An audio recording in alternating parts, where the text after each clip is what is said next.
পড়ার নাম কি? It all began with drip drip. লিখেছেন কে? অমলা শঙ্কর এবং শার্লিন মুকুন্দন দুজনে মিলে এটা লিখেছেন। It all began with drip drip. এই সব কিছু শুরু হয়েছিল সেই টিপটিপানি থেকে। A tiger was caught in a storm. A tiger একটা বাঘ, ওয়াজ কট ধরা পড়েছিল, ইন এ স্টর্ম ঝড়ে, একটা বাঘ ঝড়ে আটকে পড়েছিল। He had wandered near the village. Wandered মানে হচ্ছে ঘোরাঘুরি করা। হি হ্যাড ওয়ান্ডার্ড সে ঘোরাঘুরি করছিল, নিয়ার দ্য ভিলেজ গ্রামের কাছে। Looking for something to eat. Looking সে খুঁজছিল, লুকিং ফর মানে খুঁজছিল। কী খুঁজছিল? সামথিং কিছু, টু ইট খাবারের জন্য।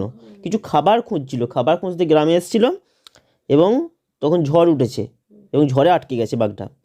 On the outskirts of that village, সেই গ্রামের বাইরে, গ্রামের শেষ প্রান্তে, বাইরে নয় শেষ প্রান্তে, আউটস্কার্টস একবারে শেষ প্রান্তে, লিভড বাস করত an ill tempered old woman, একজন খিটখিটে মেজাজের বা বদ মেজাজি মহিলা। ওল্ড ওম্যান বয়স্ক মহিলা। সেই গ্রামের একেবারে শেষ প্রান্তে এক বয়স্ক মহিলা যার মেজাজটা ছিল খিটখিটে, তিনি বাস করতেন। The tiger হাডেলড। হাডেলড মানে গুটিসুটি মেরে বসা। বাঘটা গুটিসুটি মেরে বসলো। ইন শেল্টার একটা আশ্রয় নিয়ে, একটা আশ্রয়ে। Close to the wall. Close মানে কাছে, দেওয়ালের খুব কাছে, মানে দেওয়াল ঘেঁষে। অফ দ্য ওম্যানস হাট, সেই বয়স্ক মহিলা তার ছোট্ট ঘর, কুঁড়ে ঘর, সেই ঘরের দেওয়াল ঘেঁষে জড়সড় হয়ে গুটিসুটি মেরে বসলো।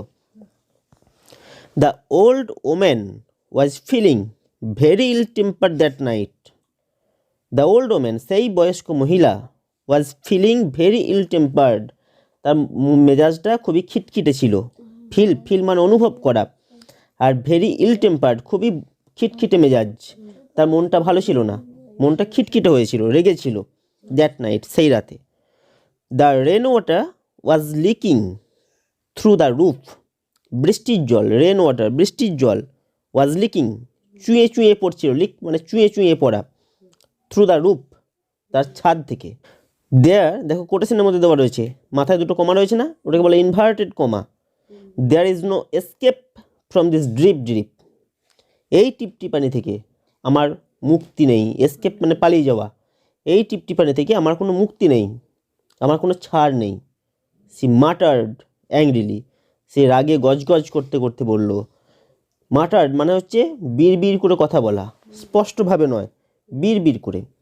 পুশিং হার বেড, তার বিছানাটাকে ঠিলে দিল। পুশ মানে ঠিলে দেওয়া, পুল মানে টেনে নেওয়া, পুশ মানে ঠিলে দেওয়া।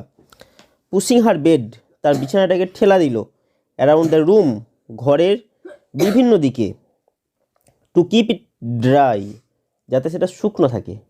বিছানাটাকে শুকনো রাখার জন্য, শুষ্ক রাখার জন্য, যেহেতু জল চুঁয়ে চুঁয়ে পড়ছে, তাই বিছানাটাকে ঠিলতে ঠিলতে বিভিন্ন দিকে নিয়ে যাচ্ছিল। She shoved the bed and a tin trunk against a wall. সব মানে ধাক্কা দেওয়া, জোরে ধাক্কা দেওয়া। সি শপড দ্য বেড, সে বিছানাটাকে জোরে ধাক্কা দিল। অ্যান্ড এ টিন ট্রাঙ্ক, একটা টিনের ট্যাঙ্কি, সেটাকেও জোরে ধাক্কা দিল। তাহলে বিছানা এবং টিনের ট্যাঙ্কি দুটোকেই জোরে ধাক্কা দিল। ট্রাঙ্ক মানে কি? বাক্স, টিনের বাক্স। দুটোকেই জোরে ধাক্কা দিল। কোথায়?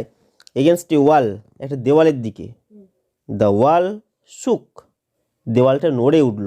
এত জোরে ধাক্কা দিয়েছে এবং তার ঘরের দেওয়াল এত দুর্বল যে দেওয়াল নড়ে উঠল। This drip drip will be the death of me, she shouted.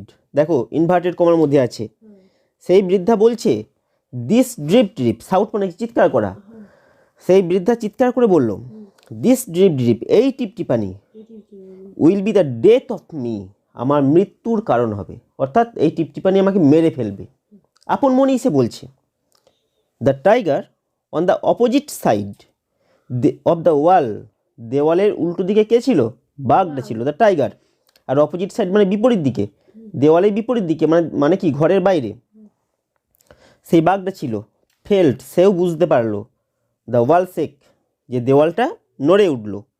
And was frightened, আর খুব ভয় পেয়ে গেল। বাঘটাও খুব ভয় পেয়ে গেল। This drip drip must B a very dreadful creature he thought. বাঘটা ভাবলো, থট মানে কি ভাবলো, বাঘটা ভাবলো দিস ড্রিপ ড্রিপ এই টিপটিপানি মাস্ট বি অবশ্যই বটে এ ভেরি ড্রেডফুল ক্রিয়েচার কোনো ভয়ানক প্রাণী। বাঘটা মনে করছে যে এই টিপটিপানি হচ্ছে কোনো ভয়ানক প্রাণী। সে জানে না টিপটিপানি মানে বৃষ্টিটাকে বলছে।